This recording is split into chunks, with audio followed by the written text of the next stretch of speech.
Friends, Akbar పైన మన చర్చను కొనసాగిద్దాము. ప్రీవియస్ వీడియోలో మన అక్బర్ ఏ రకంగా రాజ్యానికి వచ్చాడు, అక్బర్ ఆస్థానంలోని చరిత్రకారులు ఎవరు, అక్బర్ సాధించిన సైనిక విజయాలు, ఈ అంశాలని మనం చర్చించాము. ఈ సెషన్లో మనము అక్బర్ మత విధానాన్ని డిస్కస్ చేస్తాము. Religious policy. అక్బర్ భారతదేశంలోని అత్యంత గొప్ప చక్రవర్తిగా పేరుగాంచడానికి అతని సైనిక విజయాల కంటే కూడా అతని లౌకిక విధానాలే కారణమని చెప్పొచ్చు. కుల మత వివక్షత లేకుండా ప్రజలందరినీ సమాన దృష్టితో పరిపాలించడము అక్బర్ గొప్పతనంగా మనం చెప్పుకోవాలి. మధ్యయుగం అంటే మతము రాజ్యమేలుతున్నటువంటి యుగము, మతోన్మాదము విపరీతమైనటువంటి ఆ స్థాయిలో ఉన్న సమయంలో లౌకికవాదంతో, లౌకిక భావాలతో పరిపాలించడం అనేటువంటిది చాలా గొప్ప విషయం. కాబట్టి కొంత డీటెయిల్గా మనము అక్బర్ మత విధానాన్ని చర్చిస్తాం. అక్బర్ గురువుల్లో ఒకరు అబ్దుల్ లతీఫ్. ఈ అబ్దుల్ లతీఫ్ అనేటువంటి ఒక గురువు, ఈ గురువు ద్వారా అక్బర్ సులేకుల్ అనేటువంటి ఒక సూఫీ సిద్ధాంతాన్ని నేర్చుకున్నాడండి. సులేకుల్. ఈ సులేకుల్ అనేటువంటిది సూఫీలు. ప్రీవియస్ చాప్టర్స్లో మనం సూఫీ ఉద్యమాన్ని చూసాము. సూఫీలు చాలా ఉదార భావాలు కలిగిన ముస్లిం మతాచార్యులు. వాళ్ళు డెవలప్ చేసినటువంటి ఒక సిద్ధాంతము సులేకుల్. ఈ సిద్ధాంతాన్ని తన గురువు అయినటువంటి అబ్దుల్ లతీఫ్ ద్వారా నేర్చుకోవడం జరిగింది.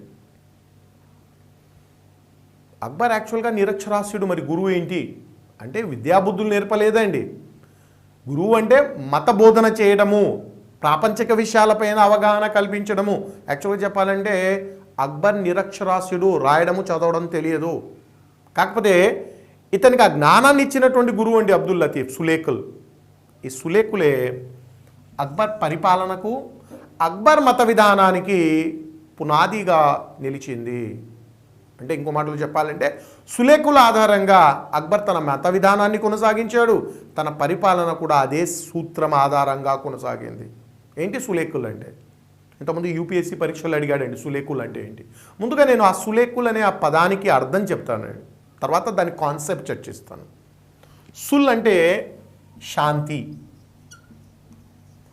కుల్ అంటే అందరికీ, ఆల్. ఏ అనేది కనెక్టింగ్ పదం అండి. రెండు ఇండిపెండెంట్ పదాలను కనెక్ట్ చేయడానికి ఇది వాడతాం. సుల్ అంటే పీస్, కుల్ అంటే ఆల్. పీస్ టు ఆల్, అందరికీ శాంతి. లిటరీ మీనింగ్ సులేకుల్ అంటే అందరికీ శాంతి, పీస్ టు ఆల్. దాని కాన్సెప్ట్, ఆ సిద్ధాంతాన్ని చూస్తే సర్వమానవ సౌభ్రాతృత్వము, యూనివర్సల్ బ్రదర్హుడ్. ప్రపంచంలో ఉన్న ప్రతి మనిషి తన తోటి మనిషిని సోదరుడిగా భావించాలి. కులాలు, మతాలు, ప్రాంతాలు, జాతులు పక్కన పెట్టి ఒక మనిషి ఇంకొక మనిషిని సోదరుడిగా భావించాలి. దీన్ని మనం సర్వమానవ సౌభ్రాతృత్వము, universal brotherhood or universal fraternity అంటాము. అంటే ఎప్పుడైతే మీరు పక్కవాడిని సోదరుడిగా భావిస్తారో సోదరుని ఎవరు వివక్షతలకు గురి చేయరు. కాబట్టి వివక్షత అనేది ఇందులో ఉండకూడదు. జాతి, మతము, ప్రాంతము, కులం అనే వివక్షత లేకుండా సోదర భావాన్ని పంచాలి. అది సులేకుల్ కాన్సెప్ట్ అండి. సూఫీలు ఈ ఉదారమైన కాన్సెప్ట్ను ప్రచారం చేయడం జరిగింది. అక్బర్ దీని ద్వారా బాగా ప్రభావితుడయ్యాడు. తన మొత్తం పరిపాలన అంతా కూడా ఇదే సిద్ధాంతం ఆధారంగా కొనసాగింది. అంటే ఒక రాజుగా తన ప్రజల పట్ల వివక్షత చూపించకూడదని సులేకుల్ చెప్తుందండి. మరి ఎప్పుడైతే మీరు ప్రజలను సోదరుడిగా భావిస్తున్నారో సోదరుని ఎవరు వివక్షత గురి చేయరు. ఈ సులేకుల ఆధారంగా ఇతని మత విధానం కొనసాగింది. ఏం చేశాడు ఇతను? ఆ సులేకుల్ ఇంపాక్ట్ ఏంటి అని ఒకసారి చూస్తే, తను రాజ్యానికి వచ్చినటువంటి ప్రారంభంలోనే అనేక సంస్కరణలు, అనేక నూతనమైనటువంటి విధానాలను అవలంబించాడు. అందులో మొట్టమొదటిది 1562లో బలవంతపు మత మార్పిడీలను నిషేధించాడండి. బలవంతపు మత మార్పిడీలు, నో కన్వర్షన్స్. ఆ రోజుల్లో హిందువులను బలవంతంగా ఇస్లాంలో మార్చేటువంటి కార్యక్రమాలు ఉన్నాయి. అక్బర్ దాన్ని నిషేధిస్తున్నాడు. ఎవరైనా స్వచ్ఛందంగా ఇస్లాం నచ్చి ఆ మతాన్ని తీసుకుంటే తీసుకొనివ్వండి, అంతేగాని మీరు ఏ హిందువును కూడా ఇస్లాం తీసుకోమని బలవంతం చేయకూడదు.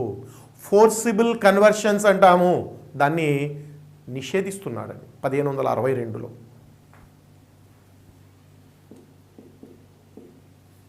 1563లో నెక్స్ట్ ఇయరే తీర్థయాత్రలపైన పన్ను రద్దు చేశాడు. తీర్థయాత్రలు, హిందువులు తీర్థయాత్రలకు వెళ్ళాలంటే, ఫర్ ఎగ్జాంపుల్ కాశీకి వెళ్ళాలంటే పన్ను చెల్లించాలి. మరి ముసల్మాన్లు తీర్థయాత్రకు వెళ్ళేటప్పుడు ఎలాంటి పన్నులు లేవు. సులేకులు దీన్ని ఒప్పుకోదు. సులేకులు వివక్షత లేని విధానాలను సపోర్ట్ చేస్తుంది. మరి ముసల్మాన్లు తీర్థయాత్రలకు వెళ్ళేటప్పుడు ఎలాంటి పన్ను చెల్లించడం లేదు. ఇప్పుడు అజ్మీర్కి వెళ్తారు, షేక్ మొయినుద్దీన్ చిస్తీ దర్గా ఉంది, తీర్థయాత్ర, అది కూడా పన్ను చెల్లించడం లేదు. మరి కాశీకి వెళ్తే హిందూ ఎందుకు పన్ను చెల్లించాలి? కాబట్టి తీర్థయాత్రల పన్ను అనేటువంటిది వివక్షతతో కూడినటువంటిది, రద్దు చేశాడండి 1563లో. 1564లో జిజియా పన్ను రద్దు చేస్తున్నాడండి. జిజియా గురించి ఇంతకుముందు వీడియోస్లో నేను చెప్పడం జరిగింది, ఇంతకుముందు సెషన్లోనే చెప్పాను. ఒక మత వివక్షతో కూడినటువంటి పన్ను, ఒక ముస్లిం రాజ్యంలో నివసిస్తున్న ముస్లిమేతరుల పైన, అంటే ఇప్పుడు హిందువులందరూ ఒక ముసల్మాన్ పాలించే రాజ్యంలో ఉండాలంటే జిజియా చెల్లించాలి. భయంకరమైన వివక్షత ఉంది. జిజియాను రద్దు చేస్తున్నాడు. ఇంకా తాను చాలామంది రాజపుత్ర స్త్రీలను వివాహం చేసుకున్నాడు.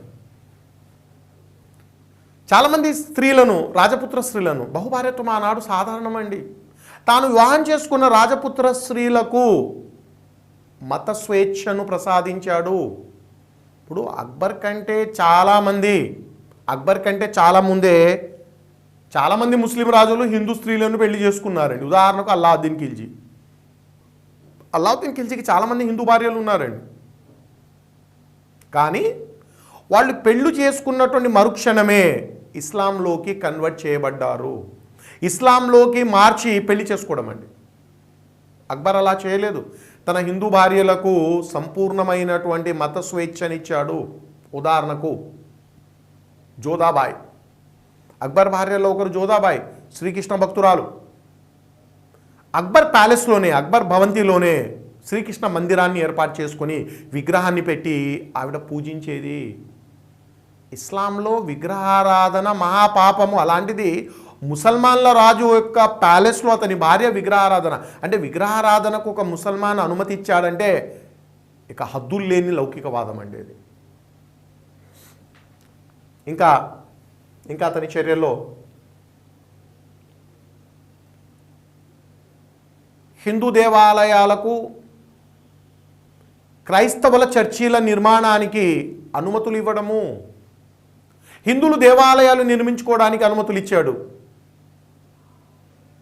క్రైస్తవులు చర్చీలు నిర్మించుకోవడానికి అప్పటికే క్రైస్తవులు భారతదేశంలో ప్రవేశించారు. ముఖ్యంగా పోర్చుగీస్ అండి. మనం వచ్చే చాప్టర్లో నెక్స్ట్ చాప్టర్స్లో మనం చూస్తాము. వ్యాపారం కోసం వచ్చినటువంటి ఐరోపా వాసులు వ్యాపారంతో పాటుగా మతాన్ని కూడా ప్రచారం చేసుకుంటూ వెళ్తున్నారు. సో ఆ పోర్చుగీస్ వారికి సంపూర్ణమైనటువంటి అనుమతులు ఇవ్వడము, అక్బర్ అనుమతులతో చర్చిల నిర్మాణం జరిగింది. హిందువులకు హిందూ దేవాలయాలు నిర్మించుకోవడానికి అనుమతి ఇవ్వడం జరిగింది. ఇంకా గోవధను నిషేధిస్తున్నాడు.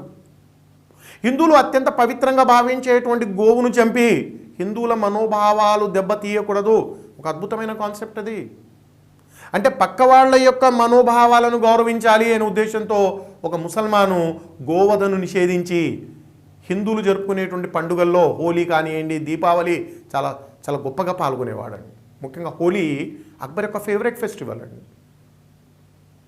హద్దులు లేనటువంటి లౌకికవాదము అంటాను, బౌండ్లెస్ సెక్యులరిజం ఇది. అందుకనే మతోన్మాదము ఉరకలేస్తున్నటువంటి మధ్యయుగంలో ఇలాంటి రాజులు ఉండడము చాలా గొప్ప విషయం. ఇప్పుడు 21వ శతాబ్దంలో నేను సెక్యులర్గా ఉన్నాను, మీరు సెక్యులర్గా ఉన్నారంటే అదేం పెద్ద గొప్ప విషయం కాదండి. ఆ కాలంలో 16వ శతాబ్దంలో ఇలాంటి సెక్యులర్ భావాలు కలిగి ఉండడము చాలా గొప్ప విషయం. సో ఎప్పుడైతే సులేకుల్ ప్రభావంతో అక్బర్ ఈ రకమైనటువంటి కొన్ని చర్యలు చేపట్టాడో, ఇప్పుడు యూపీఎస్సీ లాంటి పరీక్షల్లో ఎలాంటి బిట్లు ఇస్తాడంటే, ఇప్పుడు నేను చెప్పినటువంటి ఈ 6-7 అంశాల్లో ఒక 4 అంశాలు ఇస్తాడండి. ఉదాహరణకు అక్బర్ తీర్థయాత్రల పన్ను రద్దు చేశాడు. రెండో పాయింట్, అక్బర్ జిజియా పన్ను రద్దు చేశాడు. అక్బర్ బలవంతపు మత మార్పిడిలను నిషేధించాడు. చర్చిల నిర్మాణానికి అనుమతులు ఇచ్చాడు. 4 పాయింట్స్ ఇచ్చి అక్బర్ చేపట్టినటువంటి ఈ కార్యక్రమాలను కాలానుక్రమంలో అమర్చండి. ఏది ముందు ఏది తర్వాత. జనరల్గా యూపీఎస్సీ ప్యాటర్న్ అదండి జరిగేటువంటి. సరే, మనకు డైరెక్ట్గా ఒక సింగిల్ బిట్ కూడా ఇచ్చేటువంటి అవకాశం ఉంటుంది. ఎప్పుడైతే అక్బరు ఈ సులేకుల్, దీనికంతా కూడా సులేకుల్ అండి, సులేకుల్ పాలసీని ఈ రకంగా అతను అమలు చేయడం జరిగింది. న్యాచురల్గా ఏం జరుగుతుంది? భయంకరమైనటువంటి ప్రతిఘటన ప్రారంభమైంది. రెసిస్టెన్స్ ఎవరి నుంచి? ఉలేమా నుంచి. ఉలేమా చాలా సందర్భాల్లో చెప్పాను, ముస్లిం పురోహిత వర్గాన్ని ఉలేమా అంటారు. పురోహిత వర్గం అన్నానంటే మళ్ళీ అది ముస్లింలు కానీ, హిందువులు కానీ, క్రైస్తవులు కానీ, మళ్ళీ కొత్తగా నేను వీళ్ళు ఛాందసవాదులు, సనాతనవాదులు అని చెప్పాల్సిన అవసరం లేదండి. పురోహిత వర్గమే ఛాందసవాదులు. ఏ మతమైనా చూడండి, ఎవడైనా పురోహితుడు పక్క వాళ్ళ దేవుళ్లను కూడా గౌరవించండి, మన దేవుడితో పాటు ఆ దేవుడు కూడా గొప్పవాడే అని చెప్పిన పురోహితుడు ప్రపంచంలో ఏ మతంలో అయినా కానీ ఉన్నాడా? లేడండి. పురోహితుడు అజ్ఞానాన్ని ప్రజల్లో తీసుకెళ్తాడు, ద్వేషాన్ని పెంచుతాడు. మన దేవుడే దేవుడు అండి, పక్కవాడి దేవుడు దేవుడు కాదు, మనం మాత్రమే స్వర్గంలో వెళ్తాం, వాళ్ళు నరకంలో వెళ్తారు, పక్క వాళ్ళని దూషిస్తాడు, ద్వేషిస్తాడు. సనాతనవాదులు ఛాందసవాదులు అండి. అందుకనే ఓ ఫ్రెంచ్ తత్వవేత్త చాలా గొప్పగా చెప్పాడు, మూర్ఖత్వానికి మానవ రూపం ఇస్తే వాడే పురోహితుడు, వాడు ఏ మతమైనా కానివ్వండి.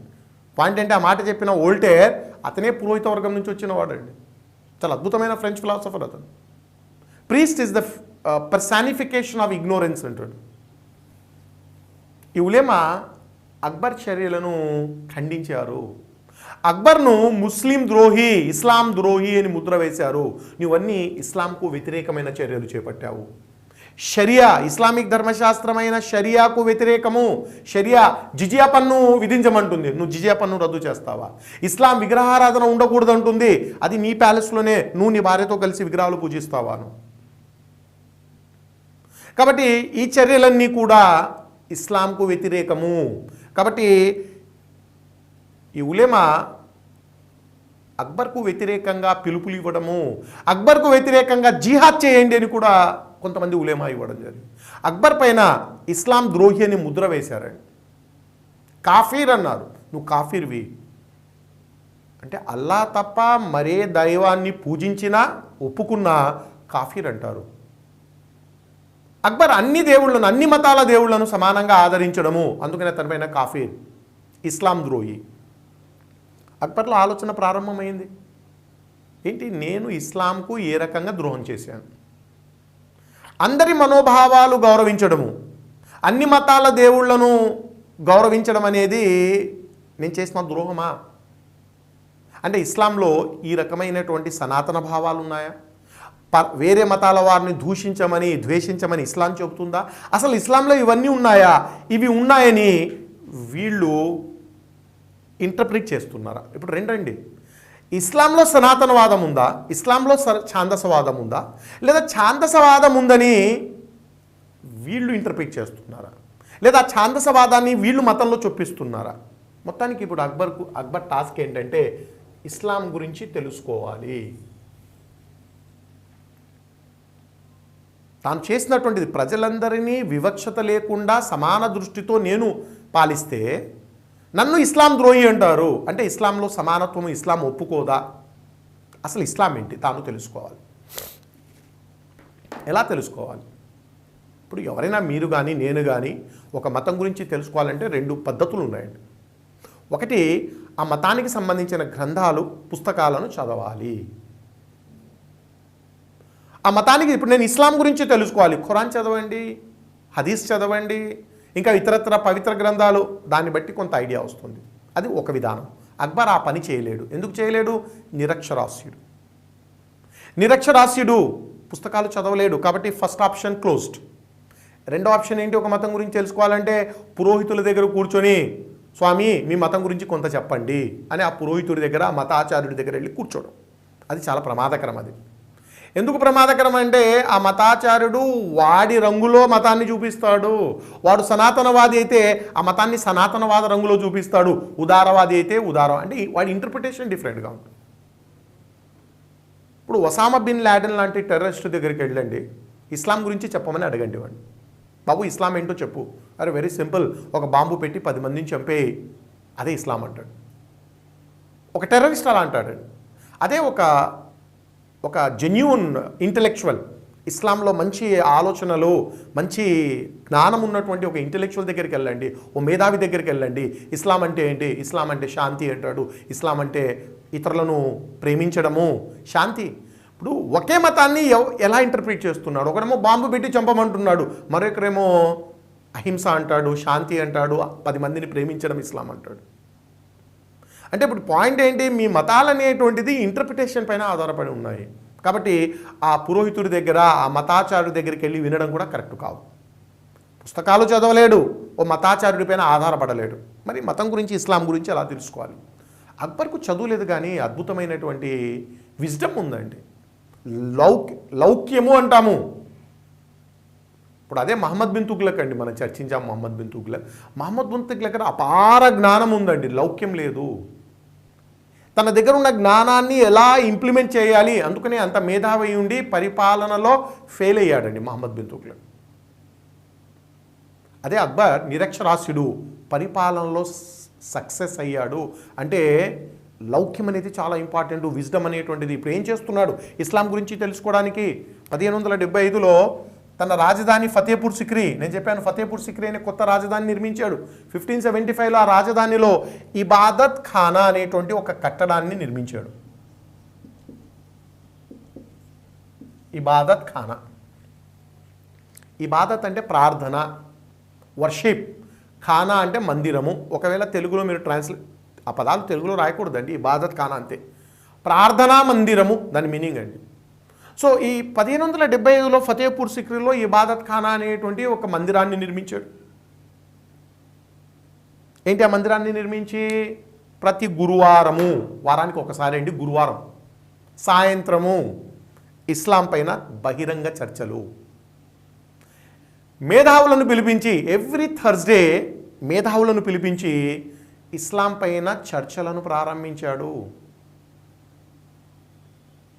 ఆ చర్చలను ఆహ్వానించేటప్పుడు వివిధ వర్గాలు, వివిధ అభిప్రాయాలు కలిగినటువంటి మేధావులను ఇన్వాల్వ్ చేశాడు. ఫర్ ఎగ్జాంపుల్, ఒక షియాను పిలిపిస్తే ఒక సున్నీని పిలిపించాడు, ఒక ఉలేమాలను, ఓ ఇద్దరు ఉలేమాను పిలిపిస్తే ఓ ఇద్దరు సూఫీలను. ఎందుకంటే ఉలేమా సనాతనవాదులు, సూఫీలు ఉదారవాదులు. కాంట్రడిక్షన్ అండి, ఫైట్ వాళ్ళ మధ్య. సో విభిన్న వర్గాలను, భిన్నమైన ఆలోచన విధానం కలిగినటువంటి ముసల్మాన్లను చర్చలో కూర్చోబెట్టి కానివ్వండి, చర్చించండి. అక్బర్ దాన్ని వింటున్నాడండి. వాడి వేడిగా చర్చలు జరుగుతాయండి. ఎప్పుడైనా కానీ ఒక డిబేట్ జరిపేటప్పుడు ఇప్పుడు కూడా చూడండి, భిన్న వర్గాలను డిబేట్లో ఇన్వాల్వ్ చేయాలి. అది రూల్ అండి. ఒకే ఐడియాలజీ, ఒకే వర్గాన్ని డిబేట్లో తీసుకురాకూడదు. ఉదాహరణకు ఫర్ ఎగ్జాంపుల్, తెలంగాణ ప్రభుత్వం కేసీఆర్ ముసల్మాన్లకు 12% రిజర్వేషన్లని 6 ఏళ్ల కిందట ప్రామిస్ చేశాడు. ప్రతి ఎన్నికల్లో చెప్తుంటాడు కానీ చేసేది లేదు, పెట్టేది లేదు. అంటే తెలంగాణలో ముసల్మాన్లు 12%, వాళ్ళ జనాభాను బట్టి 12% రిజర్వేషన్లు ఇవ్వడం జరుగుతుంది. దీనిపైన చర్చ టీవీలో, ఈటీవీ, ఎన్టీవీ, ఏదో ఒక టీవీలో ముసల్మాన్లకు 12% చర్చ, ఇవ్వచ్చా ఇవ్వకూడదా? అప్పుడు అలాంటప్పుడు మీరు ఎవరిని కూర్చోబెట్టాలి? ముస్లిం ప్రతినిధులను ఒకరిద్దరిని కూర్చోబెట్టాలి, వాళ్ళు ఇవ్వాలని ఫైట్ చేస్తారు. మరొకరిని బీజేపీ వ్యక్తిని కూడా కూర్చోబెట్టాలి. ఇప్పుడు బీజేపీ దాన్ని తీవ్రంగా వ్యతిరేకిస్తుంది, అతను కూడా ఉండాలండి చర్చలో. ఒకే వర్గం వాళ్ళు ఉండకూడదు. ఒక న్యూట్రల్, ఒక ఇంటెలెక్చువల్, న్యూట్రల్గా ఉన్న వ్యక్తిని కూర్చోబెట్టాలి. ఇప్పుడు ఆ ముగ్గురిని, ఒక ముస్లిం ప్రతినిధి, ఒక బీజేపీ ప్రతినిధి, ఒక న్యూట్రల్ వ్యక్తి, చర్చించండి. మీరు నేను టీవీ చూస్తున్నామండి, మనం చర్చలో పాల్గొనడం లేదు. అర్ధగంట డిబేట్ అది మనం వింటున్నాం. ఇప్పుడు ముస్లిం ప్రతినిధి ఏమంటాడు? 100 కారణాలు ఇస్తాడండి. ముసల్మాన్లకు రిజర్వేషన్లు ఇవ్వాల్సిందే. కారణం ఏంటి? అన్ని రంగాల్లో వెనకబడ్డారు. ఉద్యోగ రంగంలో ఇప్పుడు 12% ఉన్నారండి తెలంగాణలో, వీళ్ళు ఉద్యోగాలు ఉండేది 3% కూడా లేరు. విద్యలో వెనకబడి ఉన్నారు, ఆర్థికంగా వెనకబడిపోయినారు. మెకానిక్లు, లేకపోతే ఈ హోటళ్లలో అన్ఆర్గనైజ్డ్ సెక్టార్లు అంతా కూడా ముసల్మాన్లే ఉన్నారు. కాబట్టి వాళ్ళకు రిజర్వేషన్ ఇవ్వాల్సిందే. బీజేపీ ఏమంటుంది? బీజేపీ ప్రతినిధి 101 కారణాలు ఇస్తాడండి. ఎందుకు ఇవ్వకూడదు? అది రాజ్యాంగ విరుద్ధము, చట్ట విరుద్ధము. రాజ్యాంగం చాలా క్లియర్గా చెప్పింది, ఒక మతంలో ఒక మత ఆధారంగా రిజర్వేషన్లు ఇవ్వకూడదు. కాబట్టి ఇంతకుముందు ముస్లిం లీగ్, అంటే స్వాతంత్ర పోరాటంలో ముస్లిం లీగ్ పోరాడినందుకు గాను ముసల్మాన్లకు రిజర్వేషన్లు ఇచ్చాము, ఫలితం ఏంటి? దేశ విభజన జరిగింది. సో ప్రజలను ఇంకా విడదీస్తుంది, ఇవ్వకూడదు బీజేపీ పాయింట్ ఆఫ్ వ్యూ. మధ్యలో న్యూట్రల్గా ఉన్న ఇంటెలెక్చువల్ ఆయన ఫర్ అగేన్స్ట్ రెండింటిని పక్కన పెట్టి అసలు ఇది సాధ్యమా, టెక్నికల్గా సాధ్యమా, ఆ ఇంటెలెక్చువల్. ఎందుకంటే సుప్రీంకోర్టు ఆల్రెడీ చాలా క్లియర్గా రిజర్వేషన్లు ఎట్టి పరిస్థితుల్లో 50% దాటకూడదని చెప్పింది. ఆల్రెడీ ఇప్పుడు తెలంగాణలో 50% రిజర్వేషన్లు ఉన్నాయి, కొత్తగా నువ్వు 12% ఎక్కడి నుంచి తెచ్చిస్తావు? నువ్వు ఒకవేళ చట్టం తీసుకొచ్చిన అసెంబ్లీలో మరుసటి రోజే సుప్రీంకోర్టు దాన్ని కొట్టేస్తుంది. కేసీఆర్కి తెలియదా? ఇది తెలుసు, మళ్ళీ ఎలా చెప్తాడు అతను 12% ఇస్తానని? కేసీఆర్ రాజకీయమైనటువంటి లబ్ధి పొందడానికి అతనికి అందరికంటే బాగా తెలుసు అది సాధ్యం కాదని. ఏమంటాడు కేసీఆర్?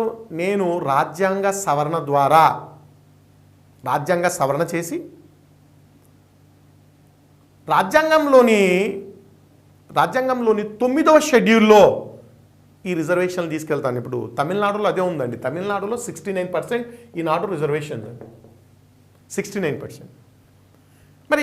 మరి సుప్రీంకోర్టు జడ్జిమెంట్ ఎక్కడ ఎందుకు అప్లై కావడం లేదంటే ఆ 69% రిజర్వేషన్లు తమిళనాడులో రాజ్యాంగంలోని 9వ షెడ్యూల్లో పెట్టారు. మీరు పాలిటీలో చదివే ఉంటారు. 9వ షెడ్యూల్లో ఉన్న అంశాలు న్యాయ సమీక్ష కింద రావు. కోర్టులు అందులో తలపెట్టకూడదు, వేలు పెట్టకూడదు. అవి కోర్టులకు అవి అన్ఛాలెంజ్డ్ అండి, ద కోర్ట్ ఆఫ్ లా. కాబట్టి ఆ రకంగా నేను మా రిజర్వేషన్లను అలా తీసుకెళ్తాను అంటాడు కేసీఆర్. ఓకే ఫైన్, ఆలోచన బాగానే ఉంది. రాజ్యాంగ సవరణ ఎవరు చేయాలి? నీకున్నటువంటి 10-12 మంది ఎంపీలతో నువ్వు రాజ్యాంగ సవరణ చేస్తావా? లేదు, చేయలేను. ఎవరు చేయాలి? మోడీ ప్రభుత్వం చేయాలి, అమిత్ షా మోడీ కలిసి చేయాలి. ముస్లిం రిజర్వేషన్ల కోసము మోడీ అమిత్ షాలు కలిసి రాజ్యాంగ సవరణ చేస్తారండి? ఎవరన్నా నమ్ముతారా? అందరికీ తెలుసు ఆ విషయము. అందరికంటే ముందు కేసీఆర్కి తెలుసు అది సాధ్యం కాదని. ఒకేతో ఎన్నికల్లో ఇచ్చేస్తాడు. ఇప్పుడు ఈ మేధావి ఆ రకంగా మాట్లాడతాడండి. ఒకరేమో ఫర్, ఒకరేమో అగేన్స్ట్, ఒకరేమో ఈ రకంగా మాట్లాడతారు. ఇది డిబేట్ అంటే.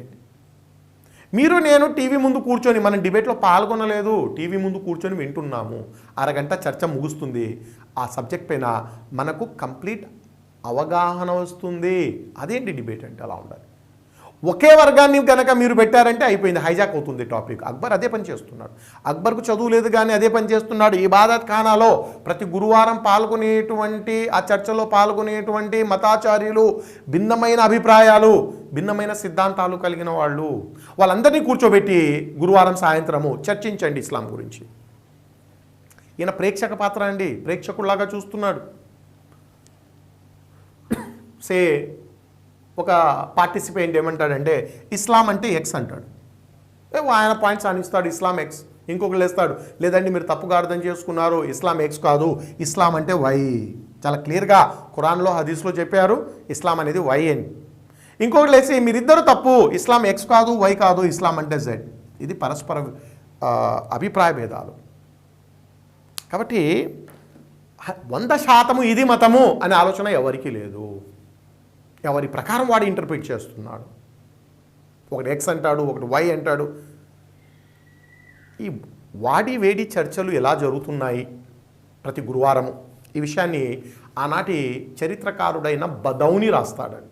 అక్బర్ ఆస్థానంలో బదౌని, ఇందాక ప్రీవియస్ వీడియోలో చెప్పాను, బదౌని ముంతకాబుల్ తవారిక్ అనే పుస్తకం రాశాడు. అందులో బదౌని ఆ చర్చల గురించి ఇలా రాస్తాడండి. ఏమంటాడంటే, ప్రతి గురువారం సాయంత్రము ఇబాదత్ ఖానా యుద్ధ భూమిని తలపిస్తుంది.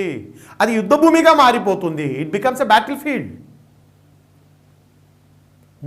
ముల్లాలంటే ఆ మతాచార్యులు తమ నాలుకలే ఖడ్గాలుగా చేసుకొని పోరాడే సైనికులు, ఆ ముల్లాలే సైనికులు, వాళ్ళ నాలుకలే ఖడ్గాలట. యుద్ధ భూమి ఏంటి? ఇబాదత్ ఖానా. అది చక్రవర్తి సమక్షంలోనే ముల్లాలు నాలుకలను ఖడ్గాలుగా చేసుకుని యుద్ధం చేస్తున్నారు. బదౌని చాలా చక్కగా రాశాడండి ఆ చర్చల గురించి. చర్చలు ఎంత అంటే చాలా డెప్త్లోకి, అంటే అందరూ ఎలా ఇన్వాల్వ్ అయ్యారంటే చర్చల్లో, తూర్పున సూర్యుడు ఉదయించడాన్ని చూసి అందరూ ఆశ్చర్యపోయారు. అంటే రాత్రి ఎప్పుడు గడిచిపోయిందో తెలియదు. సాయంత్రం కూర్చున్నారు, తూర్పున సూర్యుడు ఉదయిస్తున్నాడు. అప్పుడు గుర్తొస్తుందంట అందరికీ, రాత్రి ఎవరు భోజనం చేయలేదని. అంటే భోజనం చేయాలి అనే ఆలోచన కూడా లేకుండా చర్చల్లో మునిగిపోయారంటే దాని తీవ్రత, చర్చల తీవ్రత ఎలా ఉంది. చక్రవర్తి డిస్కషన్లోకి ఇన్వాల్వ్ కావడం లేదు, జస్ట్ కూర్చొని వింటున్నాడు. అలాగా ఈ చర్చలు, ఇబాదత్ ఖానాలో చర్చలు 3 ఏళ్ళు జరిగాయండి. 3 ఏళ్ళు కొనసాగాయి. ఎన్ని పనులు ఉన్నా సరే గురువారము చక్రవర్తి ఇబాదత్ ఖానాకు రావాల్సిందే. అన్ని పనులు క్యాన్సిల్ చేసుకొని ఈ చర్చలకు హాజరవుతాడండి. ఇబాదత్ ఖానా చర్చలు 3 ఏళ్ల పాటు కొనసాగాయి. 1575, 1578.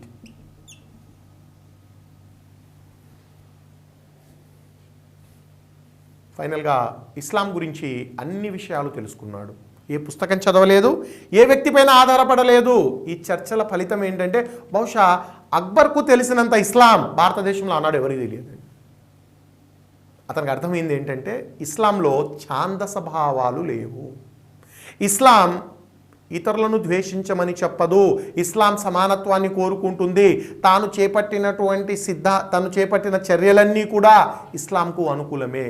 ఈ మూర్ఖులైనటువంటి ఉలెమా ఛాందసవాదాన్ని, ద్వేషభావాన్ని మతంలో చొప్పిస్తున్నారు. అప్పటి నుండి తనను ఎవరు మతద్రోహి అన్నారో, ఎవరు కాఫీర్ అంటారో వాళ్ళను అణిచివేయడం మొదలుపెట్టాడు. ఉలెమాలను దేశ బహిష్కరణ శిక్ష, అది కూడా చాలా నీట్గా అండి. దేశ బహిష్కరణ శిక్ష అంటే మళ్ళీ దేశం నుంచి తరిమి కొట్టలేదు. వాళ్ళని పిలిపించి గౌరవంగా మీ సేవలు మాకు చాలండి, ఇక మీరు మక్కాకు వెళ్ళండి. ఇస్లాం ప్రకారము జీవితకాలంలో ఒక్కసారి మక్కాను సందర్శించాలి. ఈ పెద్ద పెద్ద ఆలింలు, పెద్ద పెద్ద ఉలెమా వాళ్ళందరినీ పిలిపించి ఒక్కొక్కరిగా మక్కాకు పంపించడం అంటే వాడి పీడను విరగడ చేయడం అండి, వాడిని తొలగించుకోవడం. మక్కాకు, కాశీకి వెళ్ళిన వాడే తిరిగి రాకపోతే మక్కాకు వెళ్ళిన వాడు ఎవడైనా వస్తాడండి? సో ఒక్కొక్కరిని అలా నీట్గా పంపించేయడము, సనాతనవాదులను అణిచివేయడం మొదలుపెట్టాడు. ఇది ఒక పార్ట్ అండి. ఇప్పుడు ఇస్లాం గురించి మొత్తం A to Z తెలుసుకున్నాడు. మరి ఇతర మతాలు ఏం చెప్తున్నాయి? అదండి, చదువు లేదు కానీ అద్భుతమైన లౌక్యం. మిగతా మతాల పరిస్థితి ఏంటి, వాటి గురించి ఎలా తెలుసుకోవాలి? ఏం చేశాడంటే 1578లో ఇస్లాం పైన చర్చలను ఆపేశాడు. ఇస్లాం పైన చర్చలు ఆగిపోయాయి 3 ఏళ్ల తర్వాత. ఇప్పుడు అదే ఇబాదత్ ఖానాలో 1578 నుంచి 1582 4 ఏళ్ల పాటు ఇతర మతాలపైన చర్చలు. ఇతర మతాల ప్రతినిధులను పిలిపించాడు. ఆ ప్రతినిధులందరూ వచ్చి వాళ్ళ మతాల గురించి అక్బర్కు వివరించడము.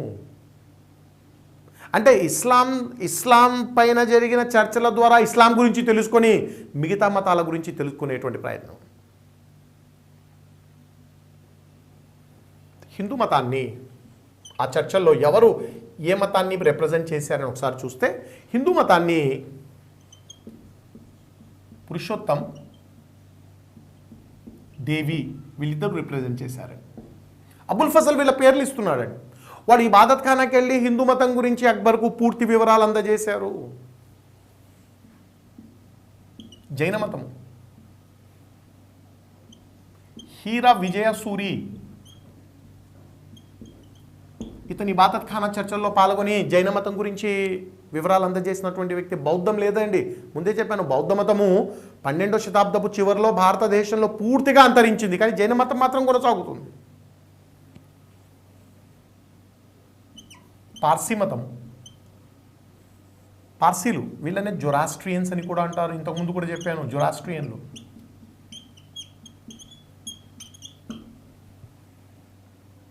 వీళ్ళ గురించి ఒక 2 నిమిషాలు పార్సీల గురించి మాట్లాడతాను.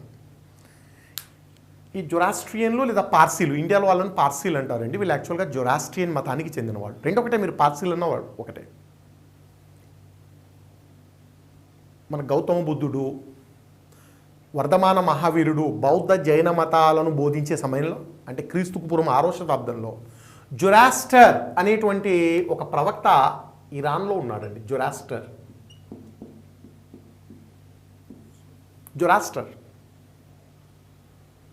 అంటే ఆల్మోస్ట్ మన గౌతమ బుద్ధునికి సమకాలికుడనండి. ఈ జొరాస్టర్ స్థాపించిన మతమే జొరాస్ట్రియన్ మతం. 1500 ఏళ్ళు ఇరాన్లో అత్యంత సుప్రసిద్ధమైన మతము. 1500 years కొనసాగిందండి ఇరాన్లో ఈ మతం. క్రీస్తుకు పూర్వం 6వ శతాబ్దం నుంచి క్రీస్తు శకము 9, 10వ శతాబ్దం వరకు 1500 ఏళ్ళు నిరాటంకరంగా ఎటువంటి ఆటంకం లేకుండా ఈ మతం కొనసాగింది. 9, 10వ శతాబ్దాల్లో ఈ మతానికి ఓ పెద్ద ప్రమాదము ఇస్లాం రూపంలో వచ్చి పడిందండి. 9, 10వ శతాబ్దాల్లో ఒకసారి చూస్తే ఖలీఫా నాయకత్వంలో, ఖలీఫా ఇస్లామిక్ స్టేట్కు అధిపతి, మహమ్మద్ ప్రవక్తకు వారసుడు, ముసల్మాన్లు కత్తి చేత పట్టి ఒక్కొక్క రాజ్యాన్ని జయించుకుంటూ వెళ్తున్నారు. వాళ్ళ పాలసీ ఏంటి? Conquer, convert. ఒక రాజ్యాన్ని జయించాలి, ఇస్లామిక్ రాజ్యంగా మార్చేయాలి. బౌద్ధ మతము అప్పటికి మధ్య ఆసియా అంతా బౌద్ధ మతం ఉండేదండి. ఆఫ్ఘనిస్తాన్, మధ్య ఆసియాలు బౌద్ధ మతము, జొరాస్ట్రియన్ మతము, యూదు మతము, క్రైస్తవ మతము, ఇస్లాం దెబ్బకి అక్కడ చల్లాచెదురైపోయారండి వీళ్ళు. ఆ ప్రాంతాలను జయించడము, బలవంతంగా వాటిని ఇస్లాంలోకి కన్వర్ట్ చేయడం. Conquer and convert. Iran, Iraq, Jordan, Palestine, Egypt, Turkey, Afghanistan, మధ్య ఆసియా, ఈ ప్రాంతం ఆ ప్రాంతం కాదండి. అక్కడున్న మతాలను కూకటి వేళ్లతో పెకిలించి పడేశారండి. ఈ మతాలను పెకిలించేసి వాళ్ళందరినీ ఇస్లాంలో కన్వర్ట్ చేయడం మొదలుపెట్టారు. బౌద్ధ మతము మధ్య ఆసియాలో తుడిచిపెట్టుకొని పోయిందండి. ఇస్లాం రాకముందు ఆఫ్ఘనిస్తాన్లో కానివ్వండి, మధ్య ఆసియాలో కానీ బౌద్ధ మతము చాలా బలంగా ఉంది. భారతదేశం నుంచి వెళ్ళిపోయింది కానీ ఆ దేశాల్లో బలంగా ఉండింది. ఇస్లాం దెబ్బకు బౌద్ధ మతం కుప్పకూలిపోయింది. వీళ్ళ పాలసీ అండి, జయించు, తర్వాత కన్వర్ట్ చేయి వాళ్ళ ఆ ప్రాంతాలను. ఇప్పుడు 9, 10వ శతాబ్దాల్లో ఇరాన్ను జయించారండి వాళ్ళు. మామూలే ఏంటి వాళ్ళ కాన్సెప్ట్ ఏంటి? ఇప్పుడు ఇరాన్ను జయించారు, ఏ మతం బలంగా ఉంది? ఇరాన్లో జొరాస్ట్రియన్ మతం బలంగా ఉంది. వాళ్ళకి ఇచ్చిన ఆప్షన్ ఇరానియన్లకు, ఏం కావాలి మీకు? ఇస్లాం ఆర్ డెత్, రెండిట్లో ఏది తీసుకుంటారో తీసుకోండి. ఏం కావాలి మీకు? ఇస్లాం కావాలన్నా మరణం కావాలన్నా? హోల్సేల్గా ఇరాన్ ఇస్లామిక్ దేశంగా మారిపోయింది. జొరాస్ట్రియన్ మతము కూకటి వేళ్లతో పెకిలించబడిందండి. మొత్తం ఇరాన్ను ఇస్లామీకరణ. ఇరాన్ 10వ శతాబ్దం వరకు ఇరాన్లో ఇస్లాం లేదండి. ఆ సమయంలో బలవంతంగా జొరాస్ట్రియన్లను ఇస్లాంలోకి మార్చే సమయంలో కొంతమంది జొరాస్ట్రియన్లు ఇస్లాంను తీసుకోలేక, తమ మతాన్ని వదులుకోలేక, అలా అని ఇరాన్లో ఉండడం సాధ్యం కాదండి, చంపేస్తారు. అందుకనే వాళ్ళు ఇరాన్ను వదిలేసి వలస వెళ్ళిపోయారు. ఒక బ్రాంచ్, ఆ జొరాస్ట్రియన్ మతస్థులు ఇరాన్ను వదిలి 10వ శతాబ్దంలో భారతదేశంలో స్థిరపడ్డారు వాళ్ళు. భారతదేశం చాలా అద్భుతమైన దేశం అండి. నేను చెప్పేది ఆ కాలంలో కాదు, ఆ కాలంలో అండి, ఇప్పుడు కాదు. ఇప్పుడు అంతా మన పర్వటెడ్ దేశం మనది. రాజకీయ నాయకులు భ్రష్టు పట్టిస్తున్నారు. మూర్ఖులైన చదువుకున్న మూర్ఖులం మనం కూడా వాళ్ళతో పాటు వెళ్ళి భారతదేశ సంస్కృతిని సర్వనాశనం చేస్తున్నాము. ఏంటి భారతదేశ సంస్కృతి? అందరినీ గౌరవించడం, అందరినీ తల్లిలాగా హక్కున చేర్చుకోవడము. జొరాస్ట్రియన్లు ఎవరు? 10వ శతాబ్దంలో వచ్చిన జొరాస్ట్రియన్లను మనకు పెద్ద పీట వేసి ఆహ్వానించి గౌరవిస్తున్నాము. ఈ జొరాస్ట్రియన్లు భారతదేశానికి వచ్చి భారతదేశ సంస్కృతిలో విలీనమైపోయారు. వీళ్ళు 10వ శతాబ్దం నుంచి జొరాస్ట్రియన్లు భారతదేశంలో ఉంటున్నారు.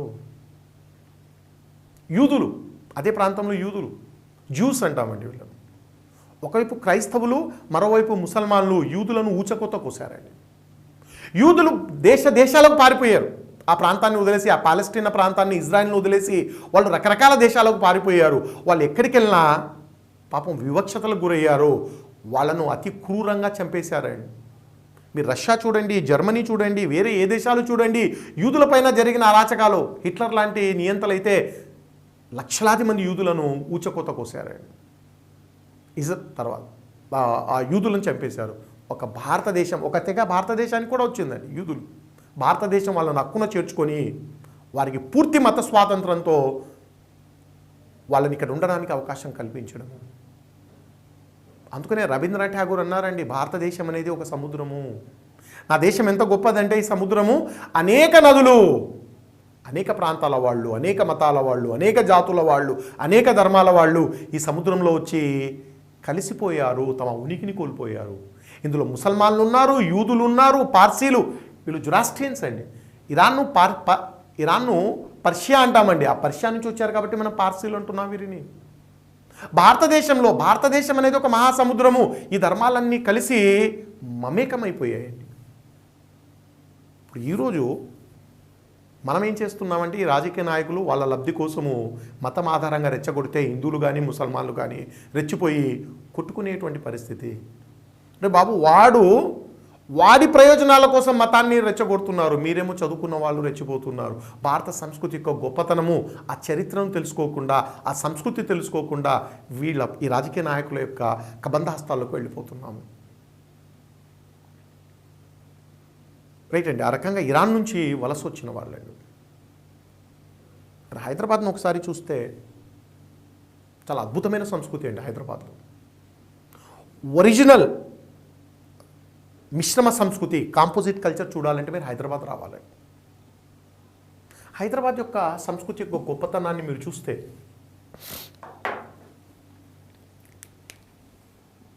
హిందువులు, ముసల్మాన్లు, ఎప్పటి నుంచో ముసల్మాన్లు ఉన్నారు ఇక్కడ.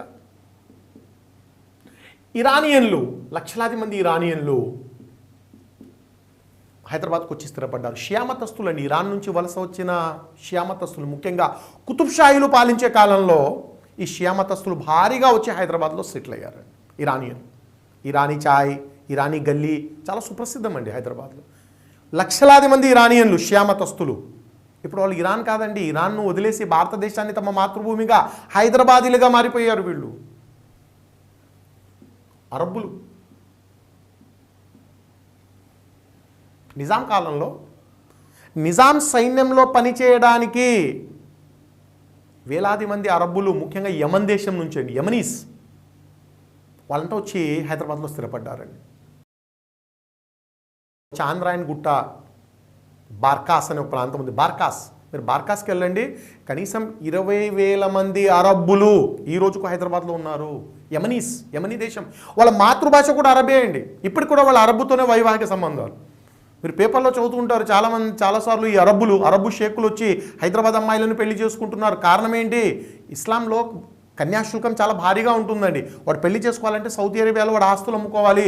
అందుకనే వాళ్ళ సంతతి వాళ్ళు హైదరాబాద్లో ఉన్నారు. వాడు అదే పనిగా హైదరాబాద్కి వచ్చి ఇక్కడ 2 లక్షలు 3 లక్షలు ఇస్తే ఓ పేదింటి అమ్మాయి వచ్చేస్తుంది. ఇప్పటికీ అరబిక్ మాతృభాషగా కలిగిన 20,000 మంది యమనీలు హైదరాబాద్లో ఉంటున్నారు. ఇప్పుడు వాళ్ళు యమనీస్ కాదండి, వాళ్ళు హైదరాబాదీలు అయిపోయారు.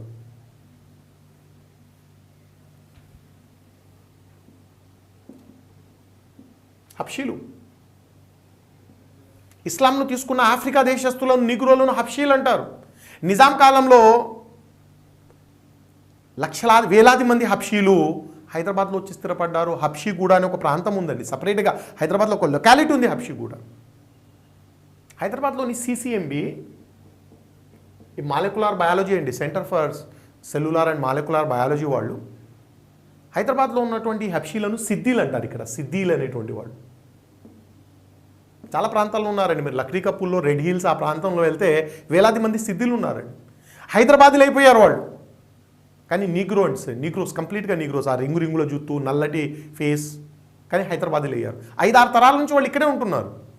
సిసిఎంబి ఈ సిద్ధిల పైన డిఎన్ఏ స్టడీస్ చేశారండి. వాళ్ళు డిఎన్ఏ స్టడీస్ చేస్తే వీళ్ళ డిఎన్ఏ ఇథియోపియాలో ఉన్నటువంటి ప్రజల డిఎన్ఏతో మ్యాచ్ అయిందని. ఇథియోపియా అని అర్థం ఏంటి? వీళ్ళు ఎక్కడి నుంచి వచ్చారు?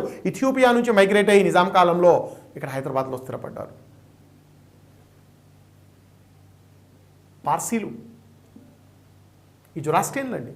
సికింద్రాబాద్లో భారీగా ఈ పార్సీలు అండి. సికింద్రాబాద్లో ఒక ఏరియా పేరు పార్సీగుట్ట అనే ఒక ఏరియా ఉందండి. ఎక్స్క్లూజివ్గా పార్సీలు. ఈ పార్సీల గురించి నేను రాబోయే క్లాసెస్లో కూడా మనం చూస్తాము. మోస్ట్ ఇంటెలెక్చువల్ కమ్యూనిటీ అండి భారతదేశంలో. ప్రస్తుతం వాళ్ళ జనాభా బాగా తగ్గిపోయి హైదరాబాద్, బాంబే, గుజరాత్ ప్రాంతాలకు మాత్రమే పరిమితం అవుతుంది. బట్ ఒకప్పుడు సికింద్రాబాద్లో వేలాది మంది పార్సీలు నివసించేవాళ్ళు. పార్సీగుట్ట. మన జాతీయ ఉద్యమాన్ని నడిపింది పార్సీలే. దాతాభాయ్ నౌరోజీ పార్సీ, జేబీ వాచా, అదే రకంగా ఫిరోజ్ షా మెహతా, వీళ్ళందరూ కూడా పార్సీలు అండి. మన ఆర్థిక రంగాన్ని ముందుకు తీసుకెళ్ళింది కూడా పార్సీలే. టాటాలు పార్సీలే అండి. వీళ్ళ యొక్క దహన సంస్కారాలు చాలా డిఫరెంట్గా ఉంటాయండి. దహన సంస్కారాలు వీళ్ళు కాల్చరు, పూడ్చరు. జనరల్గా 2 రకాలుగా దహన సంస్కారాలు చేస్తారండి. చనిపోయిన వాడిని కాలుస్తారు లేదా పూడుస్తారు. ఆ 2 చేయరండి వాళ్ళు. మరి ఏం చేస్తారు? కాకులకు గద్దలకు శవాన్ని వేస్తారు తీసుకెళ్ళి. ఇప్పుడు కూడా టాటాలు అంటే ఎంత ధనవంతులు, ఎంత అడ్వాన్స్డ్. వాళ్ళ ఇంట్లో ఎవరైనా చనిపోతే శరీరాన్ని తీసుకెళ్ళి రాబందులకు తినిపిస్తారు. ఎప్పుడో ప్రిమిటివ్ ప్రాక్టీస్ అండి, ఈనాటికి కూడా కొనసాగిస్తున్నారు. అంటే చనిపోయిన శరీరం తీసుకెళ్ళి ఆ రాబందులు, పక్షులు గద్దలకేస్తే అవి తినేసి ఒక 10-15 రోజులు అలాగే పెట్టేస్తారండి వాళ్ళ శ్మశానంలో. ఆ పక్షులు తిన్న తర్వాత వాటి ఎముకలు, మిగిలినటువంటి ఆ శరీర భాగాలు తీసుకెళ్ళి అప్పుడు పూడుస్తారు. ఫ్రాక్షనల్ బరియల్ అంటాము. ఇప్పటికి కూడా ఈరోజు కూడా 2021లో కూడా ఇదే పద్ధతి కొనసాగుతుంది పార్సీలు. ఈ మధ్య పూణేలో ఒకసారి పూణే వెళ్ళినప్పుడు ఒక కాలనీ వాసులు ధర్నా చేస్తున్నారు. నేను వెళ్ళి అడిగాను, ఎందుకు ధర్నా చేస్తున్నారు? ఆ ప్రాంతంలో పార్సీల శ్మశాన వాటిక ఉంది పూణేలో. దాన్ని తీసేయాలి, అది వాళ్ళ డిమాండ్ అండి. అక్కడి నుంచి దాన్ని తొలగించాలి. ఎందుకు తొలగించాలి అంటే వాళ్ళ సమస్య ఏంటంటే, వీళ్ళు పార్సీలు శరీరాన్ని తీసుకొని వచ్చి ఆ శ్మశానంలో పెట్టేస్తారండి. ప్రహరీ కూడా ఎత్తుగా ఉంటుంది, కనిపించదు. కాకులు గద్దలు రెడీగా ఉంటాయి, దాన్ని ఇంకా వాళ్ళకి ఫీస్ట్ అనమాట. అది శవం వచ్చిందంటే తినేస్తాయి. కడుపు నిండా తిని తమ పిల్లకాకిలకు కానీ, గద్దలకు కానీ, రాబందులకు కానీ నోట కొంత మాంసం కరుచుకొని పైకి ఎగిరిపోతాయండి. నోట్లో మాంసం పెట్టుకొని వెళ్తాయి వాళ్ళ పిల్లలకు తినిపించడానికి.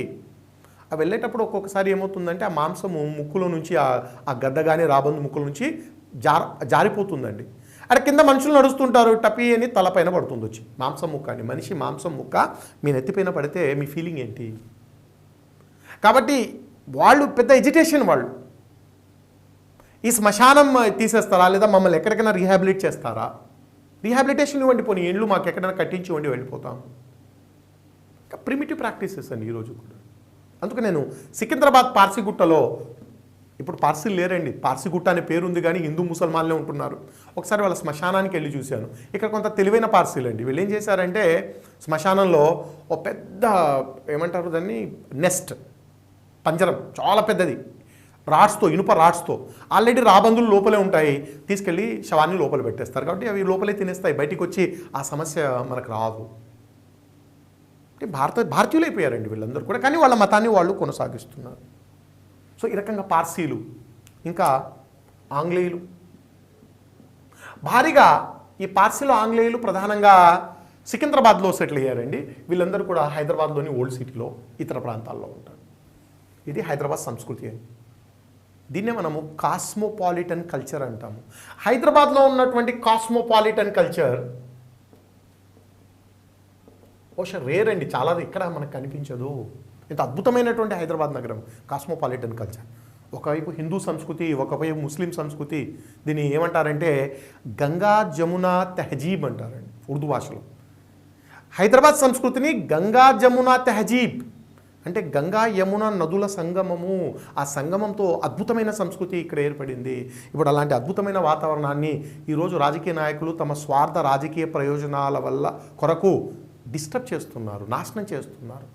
ఒక్కొక్క మతము, ఓల్డ్ సిటీలో ఒక పార్టీ మత విద్వేషాలను రెచ్చగొడితే ఇంకా మిగతా ప్రాంతాల్లో ఇంకొక పార్టీ వాళ్ళ మత విద్వేషాలను రెచ్చగొట్టి ఆ యొక్క గంగా జమున తెహజీబ్ను దెబ్బతీస్తున్నారు. ఈ రాజకీయ నాయకులందరినీ ఇలా మతం ఆధారంగా రెచ్చగొట్టే రాజకీయ నాయకులను పాత్ర పెట్టాలండి. విద్యావంతులైనటువంటి మనమే కమ్యూనల్ అయిపోతున్నామండి. మనమే కమ్యూనల్ అవుతుంటే ఇక రాజకీయ నాయకులు ఇంకా రెచ్చగొట్టే, మనం రెచ్చిపోకపోతే వారు నోరు మూసుకుంటారు. కానీ మనం రెచ్చిపోతున్నాము. పాయింట్ ఇది. ఇక్కడ అక్బర్ గురించి మాట్లాడుతూ ఈ సమాచారం ఇస్తున్నాను. అంటే అప్పటికే జొరాస్ట్రియన్ మతం గురించి మాట్లాడుతున్నాను నేను. 9-10వ శతాబ్దం నుంచి జొరాస్ట్రియన్లు భారతదేశంలో వచ్చి ఉన్నారు. సో అక్బర్ ఈ జొరాస్ట్రియన్ మతస్థులను కూడా ఆహ్వానించాడు. దస్తూర్ మెహర్జీ రాణా అనేటువంటి వ్యక్తి ఈ ఇబాదత్ ఖానా చర్చలకు హాజరయ్యాడు.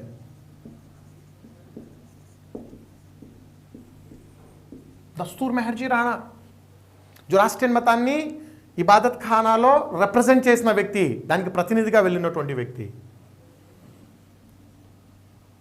నెక్స్ట్ క్రైస్తవ మతం.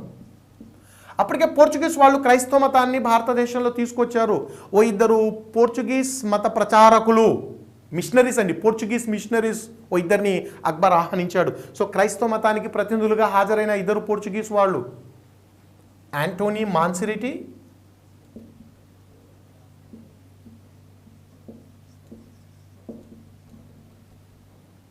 రుడాల్ఫ్ అక్వావివా, వీళ్ళిద్దరు పోర్చుగల్కు చెందిన వాళ్ళే. వీళ్ళిద్దరు క్రైస్తవ మతాన్ని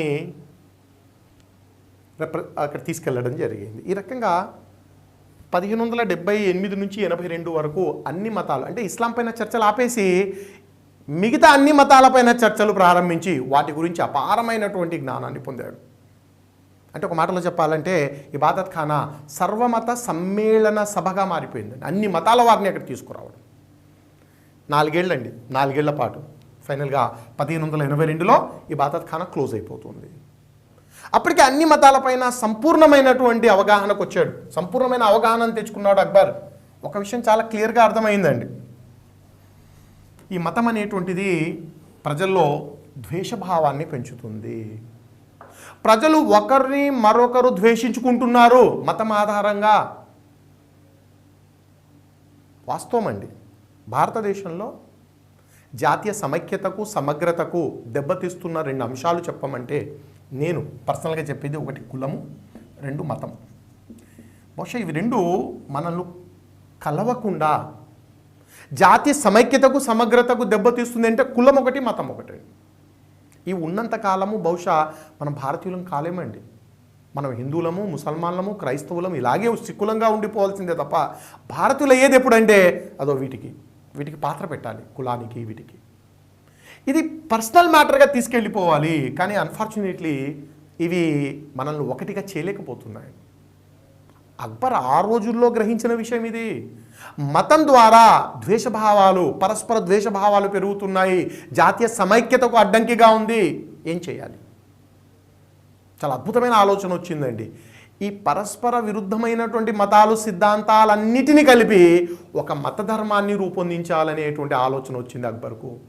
ప్రజలు మతం ద్వారా విభజించబడ్డారు, మతం ద్వారా పరస్పర విద్వేషాలకు గురవుతున్నారు.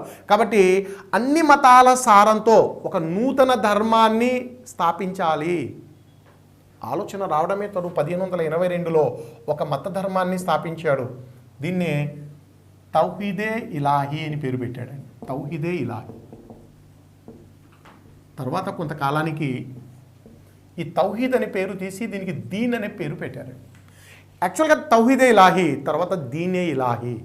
యాక్చువల్గా దీనే ఇలాహీ అనేది ఒక మతం కాదండి. ఎందుకంటే ఇందులో దేవుడు లేడు, పురోహిత వర్గం లేదు, పుస్తకం ఏం లేదండి. అన్ని మతాల సారం అది.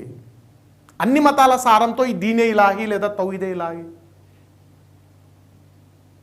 అబుల్ ఫజల్ ఈ తౌహీదే ఇలాహీలో చేరిన వాళ్ళు 12 సూత్రాలను పాటించాలని చెప్పాడంటే దీనికి 12 ధర్మాలు ఉన్నాయండి, 12 సూత్రాలు ఉన్నాయట.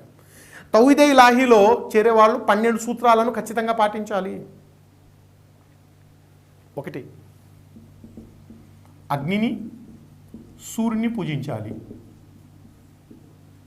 అగ్నిని పూజించడము జొరాస్ట్రియన్ మతంలో ఉంటుంది, సూర్యుని పూజించడము హిందూ మతంలో. అన్ని మతాల సారం అండి ఇది. కాబట్టి దీనే ఇలాహీలో చేరిన ప్రతి ఒక్కరు సూర్యుని పూజించాలి, అగ్నిని పూజించాలి. అగ్నిని పూజించడము జొరాస్ట్రియన్ మతంలో ప్రధానంగా కనిపించేటువంటి. శాకాహారాన్ని మాత్రమే తీసుకోవాలి, జంతువధ ఉండకూడదు, మాంసాహారాన్ని వదిలేయాలి. శాకాహారం మాత్రమే తీసుకోవాలి, మాంసాహారాన్ని విసర్జించాలి. వారంలో చివరి రోజును సెలవు దినంగా పరిగణించాలి. మనం తెలుగులో ఆదివారం అంటామండి, సండే, రవివారం ఏదన్నానండి. చివరి రోజు అంటే ఆదివారం. అంటే ఆ వారంలో చివరి రోజు సెలవు దినంగా ఉండాలి. యాక్చువల్గా ముస్లిం పాలనలో ఆదివారం కాదండి, శుక్రవారం హాలిడే. ఇప్పుడు మీరు హైదరాబాద్ను చూడండి. హైదరాబాద్ భారతదేశంలో విలీనమైంది 1948లో అండి. 1948 వరకు హైదరాబాద్లో ఫ్రైడే హాలిడే అండి. మీరు ముస్లిం దేశాలకు ఈరోజు కూడా వెళ్ళండి, ఫ్రైడే హాలిడే. 2 రోజులు అంటే థర్స్డే, ఫ్రైడే ఉంటుంది వాళ్ళకి. వీకెండ్ అనే కాన్సెప్ట్ క్రైస్తవులది, అంటే ఐరోపా నుంచి వచ్చిన కాన్సెప్ట్ వీకెండ్ అనేటువంటిది. ఈరోజు మనం అంతా ఫాలో అవుతున్నాము. కాబట్టి ఆదివారం హాలిడే అనేటువంటిది క్రైస్తవుల నుంచి తీసుకోవడం, ఆ సిద్ధాంతాన్ని తీసుకున్నారు. పుట్టినరోజు వేడుకలను ఘనంగా జరుపుకోవాలి. ఇస్లాంలో యాక్చువల్గా పుట్టినరోజులు ఉండవండి, కానీ ఇక్కడ మాత్రం పుట్టినరోజు వేడుకలు ఘనంగా జరుపుకోవాలి. మైనర్లు వివాహం చేసుకోకూడదు. యుక్త వయసు వచ్చిన తర్వాత వివాహం చేసుకోవాలి, మైనర్లతో వివాహం చేసుకోకూడదు. అనేక నైతిక నియమాలను పాటించాలి. పెద్ద లిస్ట్ ఉంటుందండి. సత్యమే పలకాలి, ఇతరులను దూషించకూడదు, ఛాందస్వాదం ఉండకూడదు, కొన్ని నైతిక నియమాలు. ఆ నైతిక నియమాలను తప్పనిసరిగా పాటించాలి. ఒక ఇలాహి ఇంకొక ఇలాహిని కలుసుకున్నప్పుడు, అంటే ఈ దీనే ఇలాహిలో ఉన్న వ్యక్తులు కలిసినప్పుడు ఒకరు ఇంకొకరిని ఎలా పలకరించుకోవాలి. ఇప్పుడు పలకరించుకునే పదాలు వేరువేరుగా ఉంటాయండి. మనం నమస్తే అంటాము, సలాం అంటాము, సిక్కులైతే సశ్రీ అకాల్ అంటారు, నార్త్ ఇండియన్స్ అంటే జైరామ్జీకి అంటారు. అంటే ఒకరు ఇంకొకరిని పలకరించుకునే పదాలు. ఇక్కడ దీనే ఇలాహిలో ఆ పలకరించుకునే పదం ఏంటంటే అల్లాహు అక్బర్. అల్లాహు అక్బర్ అంటే అక్బర్ అల్లాని కాదండి. అక్బర్ అంటే గ్రేట్ అని మీనింగ్. ఇక్కడ రాజు కాదండి, ఇక్కడ గొప్పవాడు అని మీనింగ్. అక్బర్ అంటే అల్లా చాలా గొప్పవాడు. కాబట్టి ఇద్దరు కలిసినప్పుడు అల్లా చాలా గొప్పవాడని పలకరించుకోవాలి. ఇలాంటి నియమాలండి, 12 నియమాలు.